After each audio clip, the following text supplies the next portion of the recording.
Mga kababayan, ngayong araw po ay mag-a-update tayo sa BSKE kung ano na ba, tuloy ba o postpone. Ayan.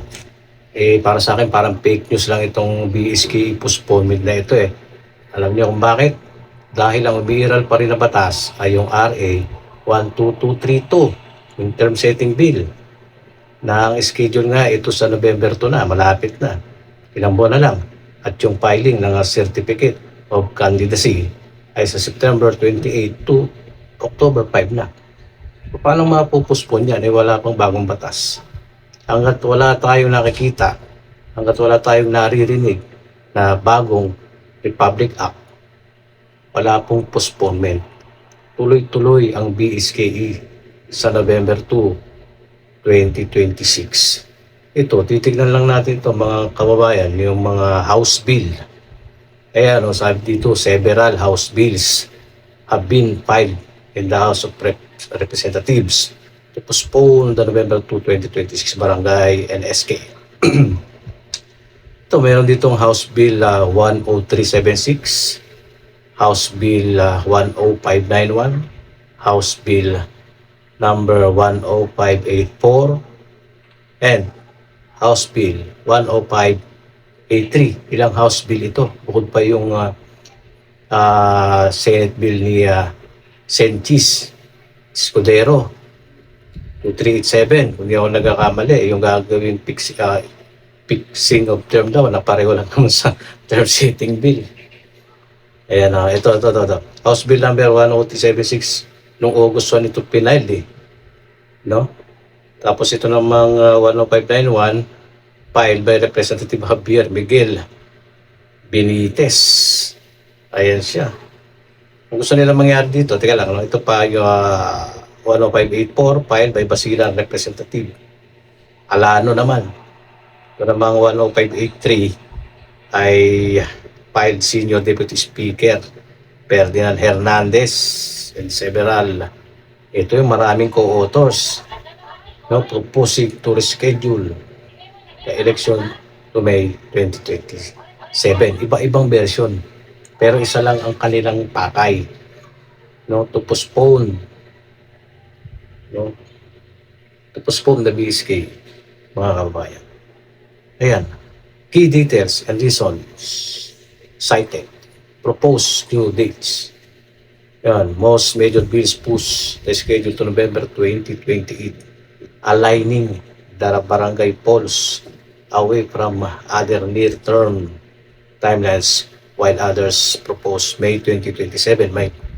May bill na nagpo-propose ng 2027, may bill na nagpo-propose ng 2028. Ayan.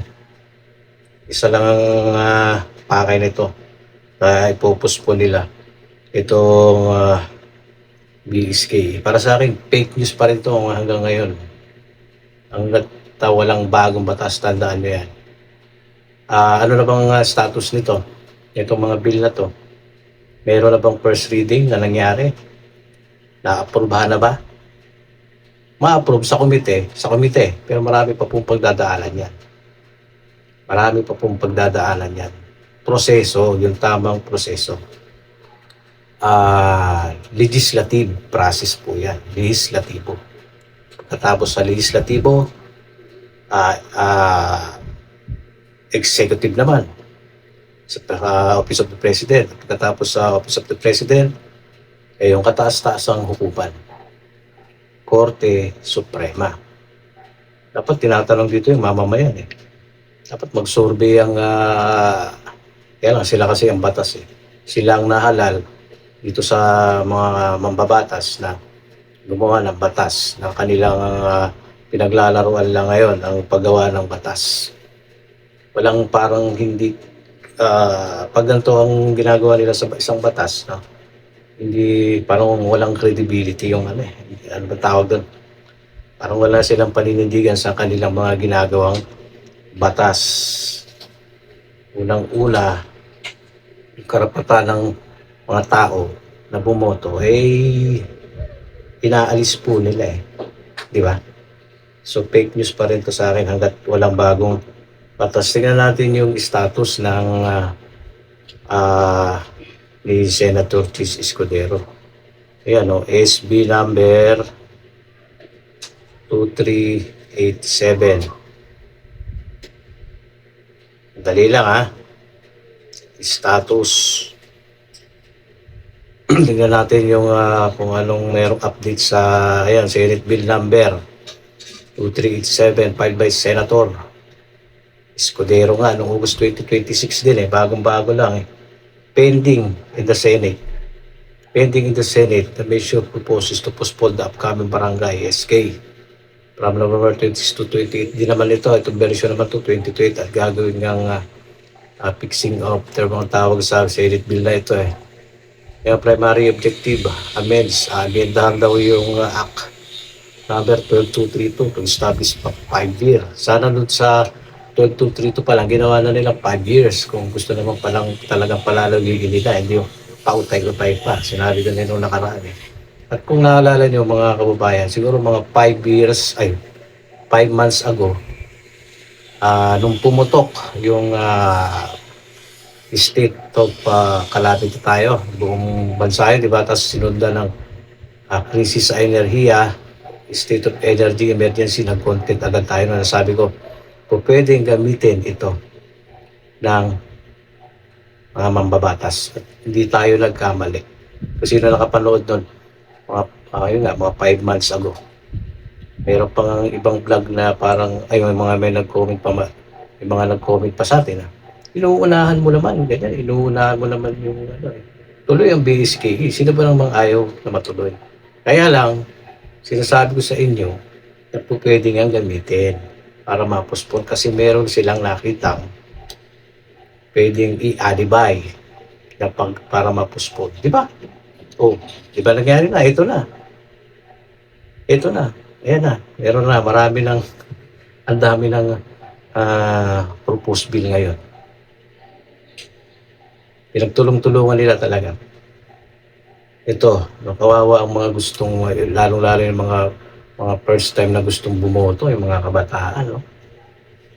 Mapapraktisa na nila yung kanilang karapatan bumoto. At pinunduhan yan